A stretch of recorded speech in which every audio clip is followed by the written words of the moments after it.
Bergabungnya Partai Amanat Nasional ke dalam pemerintahan Presiden Joko Widodo menambah kekuatan partai pemerintah saat ini. Dengan masuknya PAN, maka koalisi pendukung pemerintah kini menguasai 471 kursi DPR dari 575 dan juga 711 kursi MPR.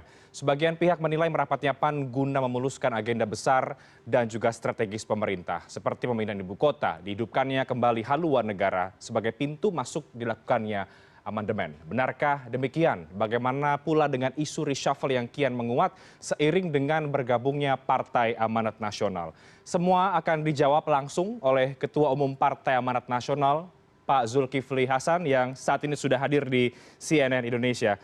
Pak Zulkifli, selamat malam. Apa kabar, Pak? Malam, Rehan. Kita bisa lepas masker ya, Pak Zul, karena sudah prokes, sudah swab juga, negatif. Mudah-mudahan sehat selalu. Amin, amin. Pak Zul, kita bicara Pak langsung PAN yang kini sudah secara terbuka sebagai partai bagian dari pemerintahan Presiden Joko Widodo. Masuk dan ikut ke dalam pemerintahan. Yang mungkin banyak publik ingin tahu, Pak Zul, ada apa sebetulnya sampai akhirnya PAN mengulang kembali sejarah di periode pertama Presiden, sempat di luar bergabung, sekarang di luar, kemudian bergabung lagi. Situasi apa yang membuat akhirnya PAN memutuskan untuk kembali ke koalisi Presiden Jokowi? Begini, Bung. Pertama, Pilpres sudah selesai ya, dan dampak Pilpres 2 kali itu luar biasa. Orang ngomong sekarang itu tidak produktif menurut saya ya. Pembicaraan di ruang publik itu, narasi-narasinya itu memecah belah dan tidak mencerdaskan. Ya, isu-isu yang diangkat radikal, radikul lah, kemudian kopar kapir ya, macam-macam menurut saya itu narasi-narasi yang negatif, membuat polusi atmosfer kita berbangsa bernegara itu pengap ya. Padahal kita ini sudah punya janji kebangsaan bahwa kita harus memperkuat persatuan agar kita bisa berdaulat, dan kedaulatan itu maka kita bisa berlaku adil, dengan keadilan itu maka kita akan setara. Itulah tujuan kita, keadilan bagi seluruh rakyat Indonesia. Nah, apakah kita membiarkan begitu saja? Terus ini pembelahan sampai ke dusun-dusun, sampai kampung-kampung. Ya kan? Orang ketemu aja sekarang, apa lu lihat-lihat? Masa begitu? Nah, oleh karena itu kami, PAN ini buat berusaha keras sebagai partai yang tengah. Ya, partai terbuka, memang basis utamanya Islam tradisional, modern, moderat, wasatiyah, tengah. Nah, oleh karena itu kita sebagai partai politik yang rasional menyampaikan konsep gagasan-gagasan, pikiran-pikiran yang produktif. Nah, melihat keadaan seperti ini, kami ingin menonton saja, ikut-ikut menyebar kebencian, ya. Atau kami sendirian saja. Nah, ini yang diambil kesimpulan, kita akan lebih produktif kalau kita bisa menjembatani, ya, mengawal pemerintahan, mengawal pemerintahan kita ini agar yang kemarin dikesankan oleh sebagian suka keras gitu, ya sekarang saatnya merangkul. Oleh karena itu kita ingin menjadi jembatan antara kedua pihak, bahwa yang suka ngomong radikal-radikul maupun yang ngomong kopar kapir, kita bisa menjembatani bahwa kita ini bersaudara, kita bicara yang hal-hal yang produktif. Contohnya, Jawa Barat itu Tuhan kasih semua syarat untuk menjadi masyarakat yang maju. Alamnya indah, subur ya, ada padi, buah-buahan, sayur-sayuran, ternak, apa saja ada. Udaranya ada pegunungan, oksigennya cukup, karbohidrat cukup, oksigen cukup, harusnya cerdas. Tapi Jawa Barat saja rata-rata pendidikan tidak lulus SMP. Apalagi kalau kita ke kabupaten lagi, Indramayu misalnya, itu rata-rata nggak lulus SD. Oleh karena itu di situ banyak pekerja migran. Jadi apa? Jadi buruh, jadi pembantu, ada juga yang di sana prostitusi berkembang. Kenapa? Kenapa kok petani itu nggak bisa nyekolahkan anaknya? Rata-rata pendidikan cuma 5,6 tahun, nggak lulus SD. Ada sistem yang salah. Itu diskusi itu mencerdaskan dan berguna, produktif. Kenapa mesti diskusi yang saling mencela gitu? Itu baik, Bang Zul. Tapi itu. kalau kemudian alasannya adalah salah satunya adalah soal polarisasi yang saat ini masih terjadi. Bukankah masuknya Pak Prabowo, Pak Sandiaga, masuknya Gerindra itu dianggap sudah sudah bisa menetralisir polarisasi di Pilpres 2019 yang lalu? Ya itu tentu salah satu alasan juga. Kita kok masih ribut terus, orang capres saya sudah gabung kok, wakil presidennya sudah gabung, tujuan juga untuk kebersamaan gitu. Nah, terus saya memperjuangkan apa lagi gitu, ya kan? Oleh karena itu sekali kita perkuat agar kita ini bisa bersama-sama bersatu kembali, saling merangkul bukan memukul. Nanti kalau mau tarung kan 2024 ada lagi. Silakan siap-siap dari sekarang partai politik. Siapa yang mau nyapres kan sekarang banyak tuh ketua-ketua partai pasang-pasang baliho itu ya, kelihatan nampak. Silahkan, tapi nanti 2024. Masa kita sepanjang tahun terus menyebar narasi-narasi yang negatif ya. Hanya yang penting popularitas. Mengangkat emosi orang. Jualan sentimen negatif agar orang marah, agar orang emosi. Menurut saya itu mengorbankan demokrasi kan perlu nilai. Demokrasi itu kan akan menghasilkan yang baik kalau ada nilai, ada value, ada moralitas di situ. Tapi kalau demokrasinya seperti itu, saya kira transaksional, menghalalkan semua cara, ya pasti akan menghasilkan kesenjangan, ya, akan menghasilkan social distrust yang luar biasa. Ini yang terjadi. Baik, Bang Zul, ada yang beranggapan bahwa justru ketika PAN ada di luar, ini semakin sehat untuk demokrasi. Vitamin demokrasinya lebih baik karena koalisinya presiden kan sekarang sudah gemuk sekali, Bang Zul, sudah padat sekali. Ketika masuk ke dalam pemerintahan, justru daya nalar kritisnya PAN jadi dikhawatirkan berkurang, Bang Zul. Justru itu, kita ini masalahnya, kita ini kan sistemnya multi partai, presidensial. Ya, kalau yang lain parlementer itu bisa berbeda. Kalau kita ini presidensial. Sekarang saya ikut gak ikut sudah mayoritas. Ya, oleh karena itu saya bicara apapun di luar sama saja gitu. Kami kan 44 kursi dibanding 575. Tetapi dengan saya bergabung saya bisa menyampaikan pikiran-pikiran saya kepada Pak Presiden. Karena presidensial. Begitu Presiden bisa meyakin pikiran-pikiran kita yang baik, maka seluruhnya bisa mengikuti. Kalau kita ngomong di parlemen saja, ya, padahal di sini sudah mayoritas mutlak, buat saya juga kurang berperan lah. Apakah PAN masih bisa kritis, Bang Zul, sekarang? Harus tetap, tetapi dengan cara yang elegan. Kita mau marah-marah saja. Ini kan zamannya sekarang marah-marah kan? Dikit-dikit marah-marah, dikit-dikit marah, apa-apa marah, semua marah. Musuh fitnah sana, mengatai sini, itu aja isi kita itu. Nah, saya memilih lebih bagus cara yang baik. Mending ketemu sama Pak Presiden, sampaikan pikiran kita. Contoh, ya. Apa contoh pemikiran yang kemudian Bang Zul sudah sampaikan ketika masuk ke dalam pemerintahan? Contoh sederhana. Misalnya ada pendapat, ini kita mengalami pandemi COVID. Itu vaksin tidak bisa sukses karena ulama-ulama memberikan fatwa haram. Itu kan berbahaya statement itu. Nah, saya menyampaikan, saya mengatakan tidak. Indonesia itu cara kita beragama moderat. Indonesia ini kepulauan. Indonesia ini negara yang tropis. Panas sekali tidak, dingin sekali tidak. Kepulauan tempat persinggahan. Oleh karena itu Indonesia ini moderat. Contohnya vaksin itu berhasil Jakarta. Kan bisa 95%. Memang ada beberapa daerah yang belum sampai 100%. Tapi karena memang vaksinnya tidak mudah, itu contoh. Tapi kita harus argumennya rasional gitu. Bahwa ada yang keras, mungkin 2%, ya. Itu seluruh dunia ada, dimanapun ada gitu. Tapi kalau kita pukul, semua sama, nah itu tentu akan berbahaya. Karena akan ada aksi, ada reaksi. Contoh lagi, kenapa misalnya anak-anak muda gitu yang isu radikal dan sebagainya. Saya mengatakan itu tidak akan menyelesaikan soal. Kopar kapir, radikal itu nggak menyelesaikan soal. Harusnya kita lihat dong, apa sebetulnya yang terjadi. Kita riset, kita lihat, apa yang terjadi, Bung? Itu anak-anak muda, sekolah tidak, kerja tidak, mau nonton uang nggak ada, mau nongkrong di kafe uang nggak ada, hopeless, jobless, nggak ada kerjaan. Itu mesti kita selesaikan. Itu warga kita, itu rakyat kita. Ketimbang kita bilang, kamu radikal. Menurut saya nggak menyelesaikan masalah. Apakah diberi kepelatihan, apakah diberi keterampilan, ya, kan Pancasila itu nggak cuma 3 gitu. Memang persatuan penting, tapi kan tidak sampai persatuan. Tapi ada sila kelima, keadilan. Jadi sila itu dari 1 sampai 5 harus kita laksanakan. Jangan sampai persatuan ya, tapi begitu keadilan kita enggak gitu. Nah, oleh karena itu yang seperti itu kita bisa lihat apa sebetulnya yang terjadi di balik itu. Itu kira-kira. Baik.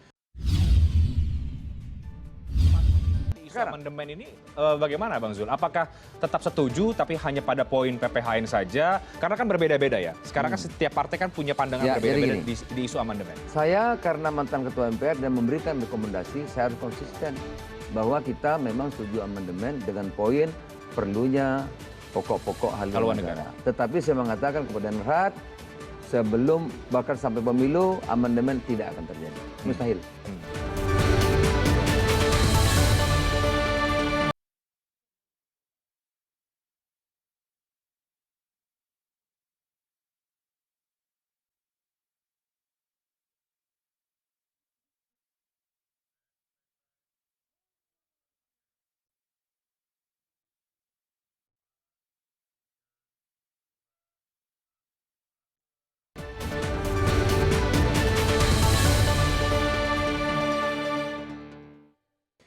Bicara soal pemikiran, Ya.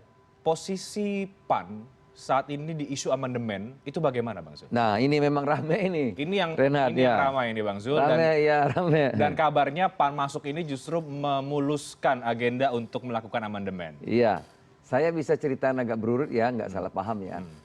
Saya kan mantan ketua MPR, mewarisi rekomendasi MPR yang lama, mulai Pak Hidayat, Pak Taufik Kemas, memerintahkan harus ada amandemen, terutama perlunya kita pokok-pokok haluan negara.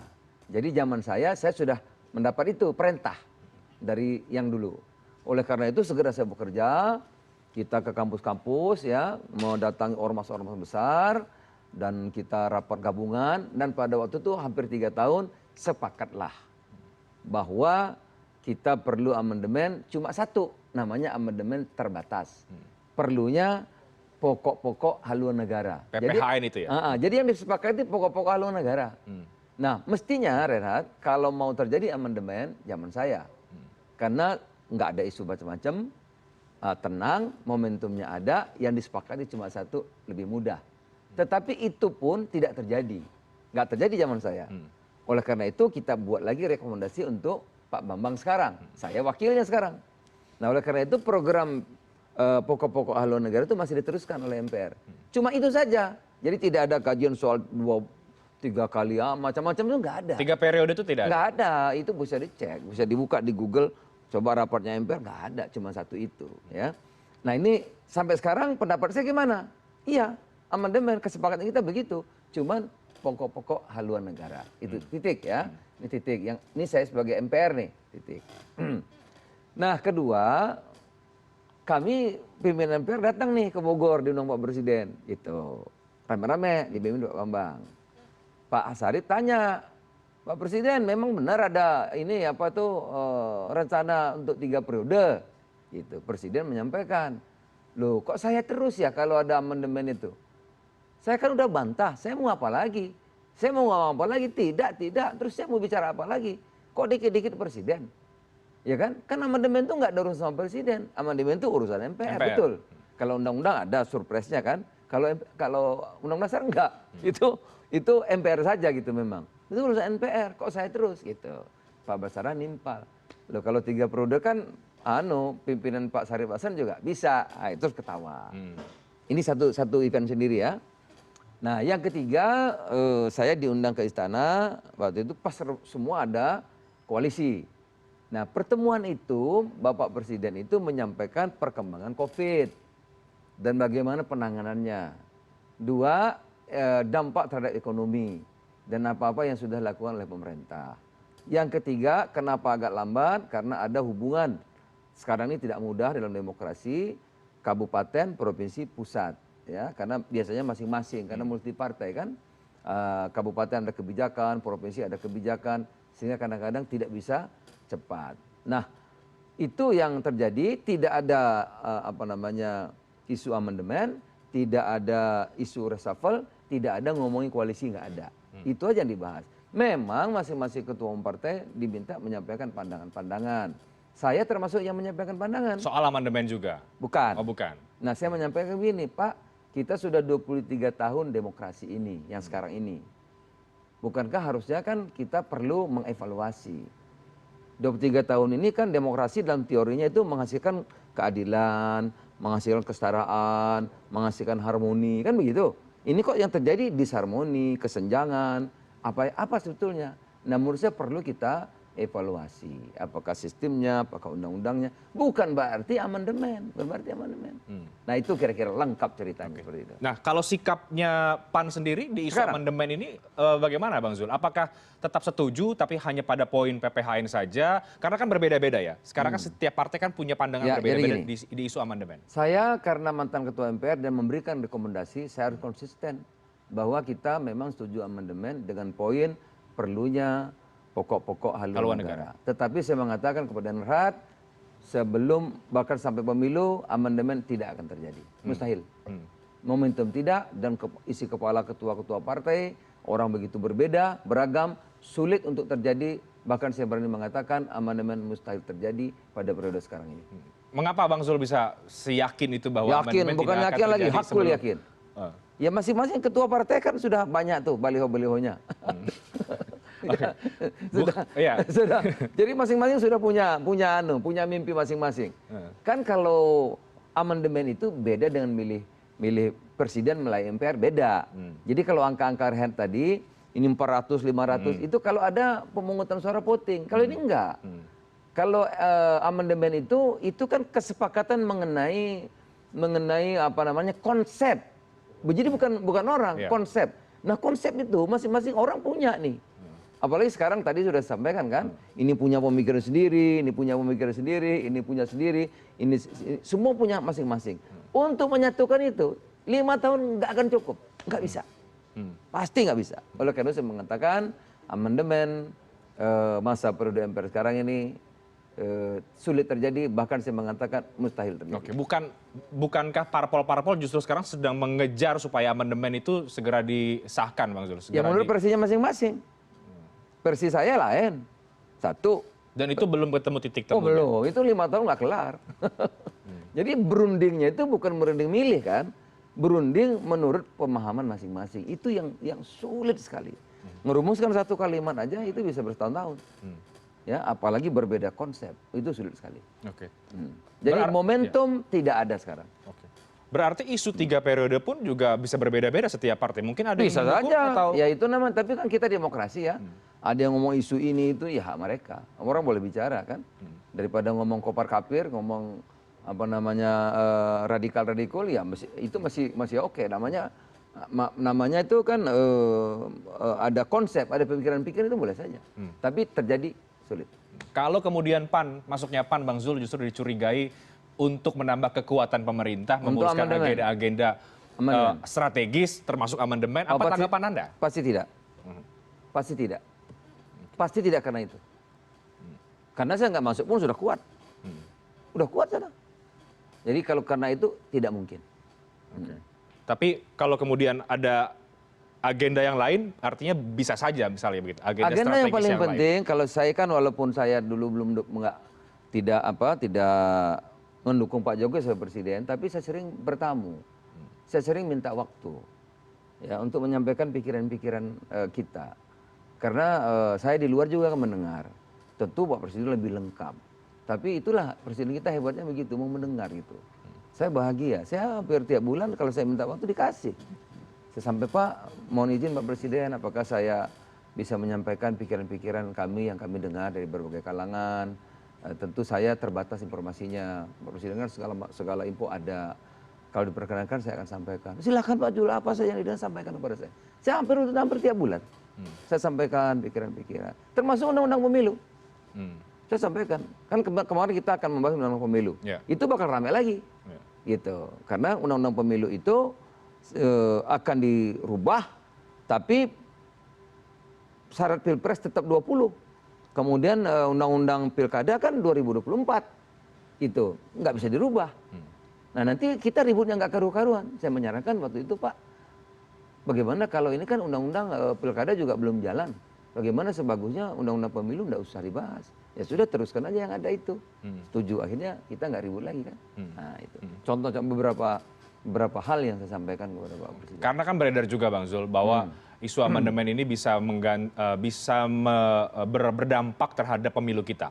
Oh ya pasti. Diundur dan lain sebagainya. Amandemen itu nggak, amandemen undang-undang dasar di amandemen ya tentu akan merubah semuanya. Nah untuk merubah semuanya itu pasti orang punya apa namanya dasar, punya pemikiran yang kokoh gitu. Nah untuk menyamakan yang beragam itu sulit sekali lah.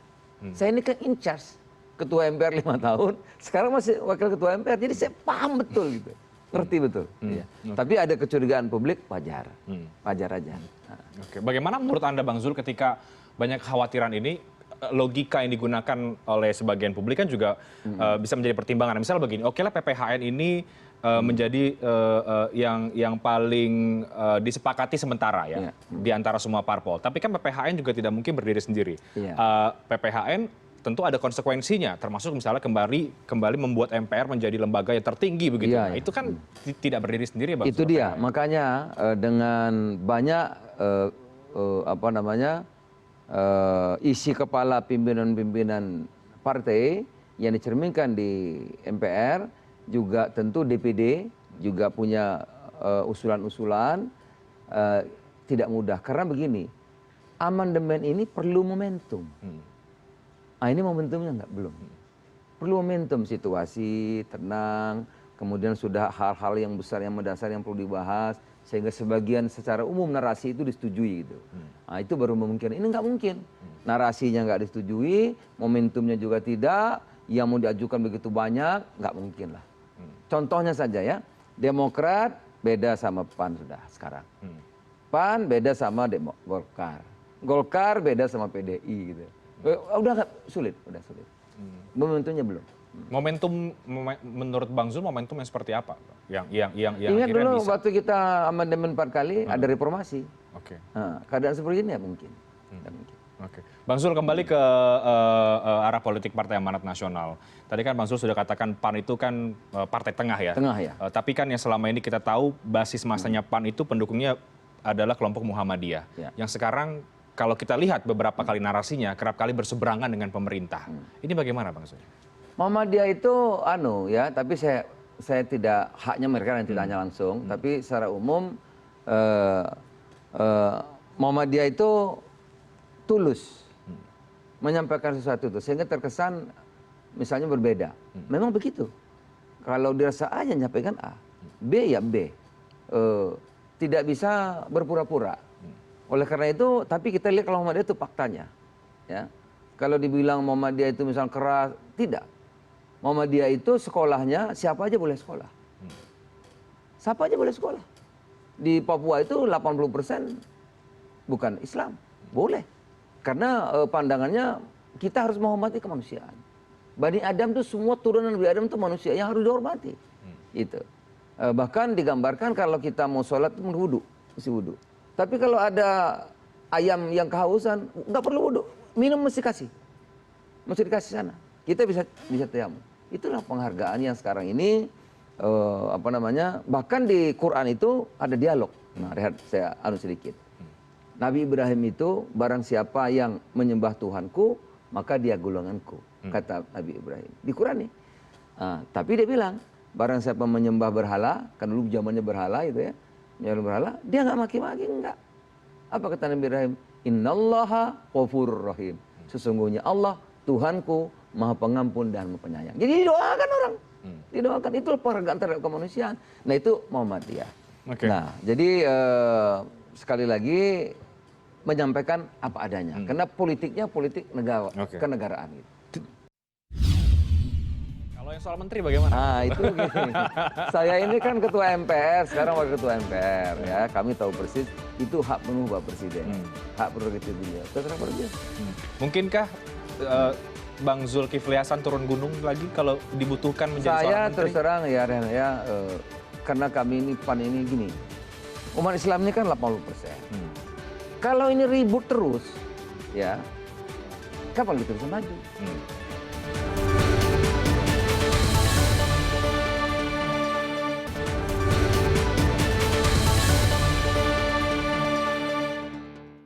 banyak juga bacaan para pengamat politik begitu ya, mengatakan bahwa karena saking banyaknya parpolnya Pak Presiden Jokowi justru yang mendapat keuntungan elektoral bagi mereka yang kemudian berseberangan adalah di partai-partai non pemerintah. Baik. Katakanlah sekarang ada PKS, ada Demokrat begitu ya. Itulah hebatnya Indonesia. Kadang-kadang sulit sekali memprediksi. Contoh, sekarang ini banyak yang marah. Wah ini apa tuh, pemerintah nggak pro rakyat, nggak begini. Ya kita, kalau pemilu kan yang menang nomor 1, nomor 2 kita sudah tahu. Ya, nomor 1 saya kan nomor 7. Kemarin kurang apa lagi, kan sudah beda sekali. Nomor 7 saya. Gitu. Nomor 8 deh. Nomor 8. Nomor 8. Jadi nggak begitu. Misalnya orang marah kepada pemerintahan, ini sekarang rakyat marah kepada DPR luar biasa. Coba nanti kalau pemilu, yang menang yang nomor 1, nomor 2 itu lagi. Coba aja lihat. Gitu. Jadi tidak sederhana maksud saya. Banyak faktor. Banyak faktor ya? Banyak faktor. Tidak matematik, kalau kesini terus jadi begini, enggak.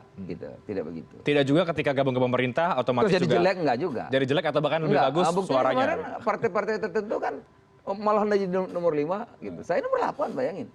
Oke. Gitu. Jadi gini, Reinhard, rakyatnya sekarang udah pinter gitu loh. Cerdas. Kita yuk jualan apa emosional gitu ya mungkin ya diterima sementara. Tapi habis itu enggak juga gitu. Dia tetap pada akhirnya akan yang rasional juga. Oke. Bang Zul, sebagai konsekuensi logis ya ketika bergabung dengan pemerintah kan tentu ada kursi menteri. Ya. Itu yang kemudian ditunggu-tunggu oleh publik. Bagaimana PAN menyikapi isu menteri ini? Tentu apa sudah ada komunikasi panggilan dari istana mungkin Bang Zul sejauh ini? Karena itu akan sejauh pendek. Maka sebelum itu saya jawab yang tadi, ya basisnya Islam. Nah, memang PAN ini adalah partai tengah, partai terbuka, dasarnya Pancasila. Oleh karena itu siapapun di PAN ini punya kesempatan yang sama, ya. Tapi basisnya ya Islam, karena 80% penduduk pemilih Islam. Oleh karena itu Islam yang mana gitu? Islam yang seperti apa pandangan-pandangan keislamannya? Kami pandangan-pandangannya Islam yang tradisional, Ahlus Sunnah wal Jamaah, Islam yang modern, wasatiyah, moderat, tengah. Tengah. Oleh karena itu di PAN ini semua orang berbahagia. Ya, berbahagia. Yang pakai jilbab, oke, bagus, indah. Yang belum, silakan. Ada juga katanya Pak, ya baru sholatnya Idul Fitri, nah silakan. Ada juga yang teman-teman saya Bara Hasibuan, nah sama aja. Jadi partai kita adalah partai yang menggembirakan. Tadi tradisional, tengah, wasatiyah, moderat. Oleh karena itu seiring sejalan dengan apa yang diperlukan negeri ini. Negeri ini bisa stabil kalau ada di tengah. TNI Polri mesti kuat, nasionalis, agama. Agama itu Nahdlatul Ulama, Muhammadiyah dan lain-lain ya. Itu kalau berada di tengah, maka kita akan ada stabilitas, kita bisa membangun sumber daya manusia, kita bisa berperan di dunia. Tapi kalau kita ditarik kiri, tarik kanan, nggak bisa. Kita akan terus rusuh, kita akan terus berkelahi, kita akan terus ribut, dan ini sudah pengalaman berkali-kali. Oleh karena itu di tengah. Tengah inilah yang bisa melahirkan stabilitas, yang bisa membuat Indonesia maju. Dan itu sudah disepakati di 18 Agustus 1945 sebagai janji kebangsaan kita. Itu. Oke. Kalau yang soal menteri bagaimana? Nah itu gini. Saya ini kan ketua MPR, sekarang wakil ketua MPR ya. Kami tahu persis itu hak penuh Bapak Presiden. Hak prerogatif beliau. Terserah pada beliau. Mungkinkah Bang Zulkifli Hasan turun gunung lagi kalau dibutuhkan menjadi seorang menteri? Saya terus terang ya, karena kami ini PAN ini gini. Umat Islam ini kan 80%. Kalau ini ribut terus, ya, kapan kita bisa maju? Oleh karena itu kami ini berada di tengah untuk menyatukan, gitu, untuk berusaha sekuat tenaga lah, agar ini akur, gitu. Ya akur dalam artian, tanda kutip ya, akur itu, ya boleh saja kalau berdebat itu oke. Tapi ya sama tujuan bersama negara itu seiring sejalan. Nah. Kalau ini bisa seiring sejalan, nggak merasa benar sendiri, ini satu benar sendiri, ini benar sendiri, orang lain salah semua, kan repot juga kita kalau begitu. Nah kalau ini bisa kompak, maka Indonesia bisa maju. Oleh karena itu, saya meyakini PAN ini punya peran sejarah penting. Itulah tugas saya. Saya punya kewajiban sejarah untuk mengembangkan partai ini agar bisa menjadi tengah dan buat umat Islam ini ya saling menghormati, bersatu, saling mencintai, saling menghargai sehingga kita bisa menjadi negara maju. Itu soal kabinet itu kader-kader PAN ya kalau diminta oleh pemerintah untuk merah putih itu siap saja dan banyak kalau diminta. Termasuk Bang Zulkifli Hasan. Tadi saya bilang kalau saya punya beban sejarah untuk membesarkan partai itu. Ya. Oke. Sempat muncul Bang nama-nama kader lain di luar nama Bang Zul yang pasti menguat karena sebagai ketua umum PAN seperti Pak Sutrisno, ada Pak Sekjen. Apakah ini kemudian juga yang sejauh ini ada komunikasi sampai banyak lah kalau di PAN tuh keren-keren pokoknya. Ya kalau untuk merah putih mesti insya Allah bersedia ya. Dulu ada yang senior Pak Hatta, kita udah tahu perannya luar biasa kan. Master itu mantan ketua KEIN, pengusaha sukses ya, tokoh entrepreneur gitu. Pak Sekjen mantan CFO ya, sekarang anggota DPR. Itu ada Pipa Yoga Mauladi, itu ketua kami sekarang ya, itu kami sekarang. Itu banyak lagi ada juga Saleh Daulay, pimpinan fraksi PAN sekarang, doktor dari Amerika gitu ya. Banyak kalau dibantu. Ada pos-pos tertentu Bang Zul yang diincar mungkin atau mungkin ditawarkan? Sekali lagi kalau ketika... soal itu haknya prerogatif presiden sepenuhnya. Saya kan paham aturan-aturan. Ya. Oke, tapi kalau kemudian ini kan sudah mendekati hari Rabu nih Bang. Biasanya sudah mulai isunya menguat. Ada reshuffle, kocok ulang, pengumuman dan lain sebagainya. Posisinya PAN berarti gimana nih? White masih menunggu atau? Kami aja belum tahu, malah tahuan Reinhardt. Saya pasti tanya Reinhardt. Tapi oke, tapi bahwa kemudian PAN akan masuk pemerintahan, otomatis kemudian akan mendapat kursi menteri itu sudah sebuah keniscayaan dong Bang berarti atau bagaimana? Sekali lagi itu seterah beliaunya, itu haknya Bapak Presiden. Tapi yang paling penting bagi PAN itu pikiran-pikiran kita ini dengan bergabung itu mengawal pemerintahan itu kita berharap pikiran-pikiran kita ini bisa digunakan ya, bisa PAN sebagai bisa dijadikan jembatan antar berbagai kalangan dan saya bersedia dengan senang hati ya. Berbagai yang tajam sekalipun friksinya saya bersedia untuk menghadiri, datang, dialog gitu. Kalau itu bisa kami sudah senang, bahagia sekali. Tidak terfikirkan Bang Zul akan kembali ke kursi menteri lagi kalau misalnya diminta oleh presiden? Sekali lagi soal reshuffle itu hak penuh. Saya tidak mengandai-andai dan kita juga tidak menyorong-nyorong sepenuhnya kepada presiden. Yang terbaik untuk merah putih tentu PAN akan dukung saja. Oke, Bang, sekali lagi masuknya PAN ini menambah kekuatan dari pemerintahan yang sudah sangat besar. Banyak kekhawatiran Bang Zul. Tidak nambah kuat, memang kuat kok, udah kuat. Ya, artinya bertambah lagi kan.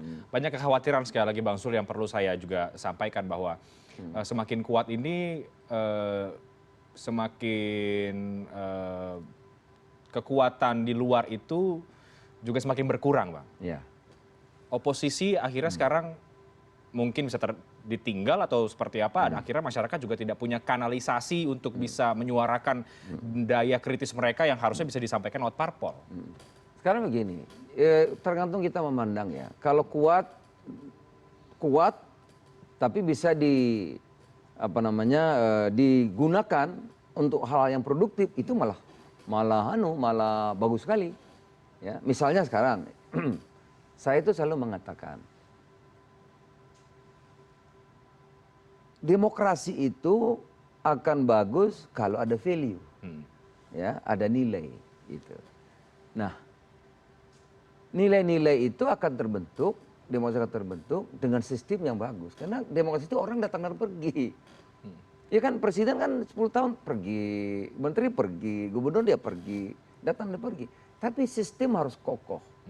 Nah, negara yang demokrasinya sistemnya tidak kuat, tidak kokoh, bisa bisa runtuh gitu. Nah, sistem itu bisa bagus kalau undang-undangnya bagus. Undang-undang itu akan melahirkan peraturan sistem yang bagus gitu. Nah, membahas satu undang-undang dalam demokrasi itu, nah itu perdebatannya panjang. Bisa juga menang-menangan. Padahal menang-menang itu dalam Pancasila itu kemenangan mutlak yang suara jumlah mayoritas itu baru persyaratan awal sebetulnya. Karena sesungguhnya di Pancasila itu yang nomor satu tuh musyawarah mufakat, tidak ada orang yang ditinggalkan, didengar sehingga apa yang diputuskan akan diterima oleh semua orang. Nah, Kalau kuat pemerintahan, itu sebetulnya kalau digunakan untuk yang baik itu luar biasa. Misalnya ya. Tapi kalau sebaliknya kan juga menjadi... Misalnya ya, kan udah selesai, mau apa lagi? Misalnya, kenapa sih pilkada-pilkada itu kok transaksional jadinya? Padahal kita demokrasi, ya melahirkan kesenjangan. Kenapa? Karena undang-undangnya pilkada itu harus 20%. Akhirnya transaksional. Kalau transaksional orang menghalalkan segala cara. Gitu. Ya jualan suku, jualan agama, apa saja. Yang penting dia menang. Politik belah bambu, ya. Habis itu ya memukul, tidak merangkul gitu. Ini kita membiarin. Kalau kita membiarin, sekiranya kita nggak bisa kemana-mana. Bisa saja Indonesia maju, tapi yang lainnya perlu ngikut aja. Rakyatnya seperti tadi, nggak lulus SD, nggak lulus SMP, gitu. Nah kita kalau mau jadi negara demokrasi yang maju, ya memang kita harus benahi. Nah itu saya kira diperlukan pemerintahan yang kuat. Gitu. Oke, dan sekali lagi PAN masih menunggu posisinya kalau kemudian diajak ke pemerintahan untuk di kursi menteri. Itu terserah kepada presiden. Yang terakhir nih,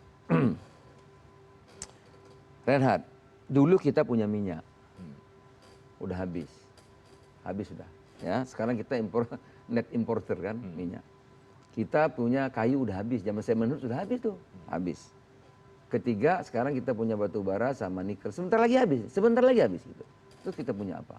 Kita punya sumber daya manusia SDM yang banyak. Ya. Dua, kita punya demokrasi. SDM, kemudian manusia yang banyak, demokrasi. Jadi kalau kita tidak berbenah ya, modal demokrasi dan modal sumber daya manusia ini, kita nggak bisa mengandalkan sumber daya alam lagi. Beras kita impor, garam kita impor, apalagi gula kita impor. Apalagi bawang aja kita impor, cangkul kita impor. Kalau tidak dibenahkan SDM ini, tidak dibenah demokrasi ini, kita mau kemana gitu. Okay.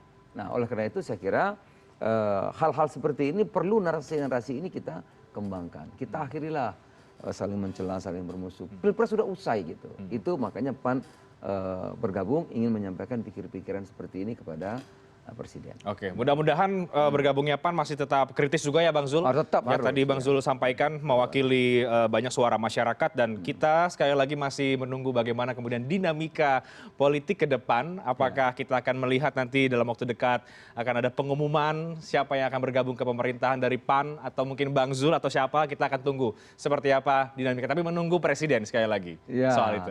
Beliau lah. Saya mesti tanya Reinhard, orang saya nggak tahu apa-apa. Oke, baik. Terima kasih Pak Zulkifli Hasan, Ketua Umum dari Partai Amanat Nasional, sudah berbincang bersama kami di CNN Indonesia Newscast hari ini. Terima kasih Bang Zul, sehat selalu. Sama-sama, salam corona. Ini nah, salam.